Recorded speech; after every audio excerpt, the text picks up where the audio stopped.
नमस्कार.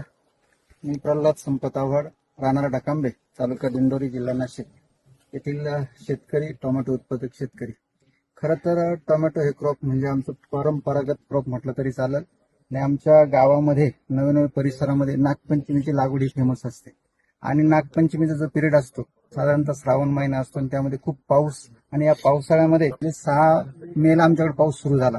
तर तो आत्ता कुठे 8-15 दिवसापूर्वी पाऊस उघडला. जवळजवळ 4.5 ते 5 महिने कंटिन्यूस पाऊस होता.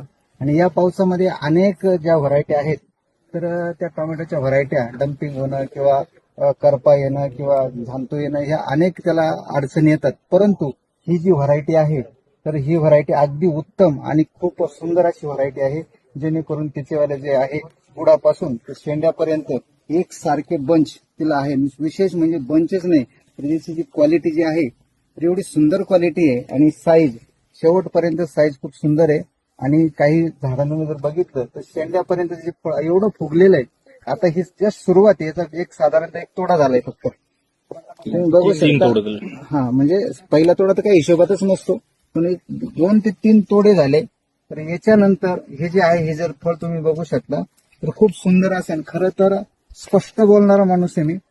त्याचं कारण असं आहे की शेतकऱ्याला कुठल्याही प्रकारची चुकीची माहिती माझ्याकडून गेली नाही पाहिजे, हे माझं तरी तत्व आहे. आणि या ठिकाणी इथं स्तुती करायचं काही कारणच नाही. ही वस्तुस्थिती आहे, ही वस्तुस्थिती तुम्हाला सांगतो. खूप सुंदर अशी व्हरायटी आहे, खूप कडक माल आहे. हा कुठल्याही मार्केटला आणि कितीही दिवस टिकू शकतो, एवढा सुंदर असा माल आहे. आणि खरंच शेतकऱ्यांनी इथून पुढे लागवडी करता निश्चित या व्हरायटीचा विचार करावा.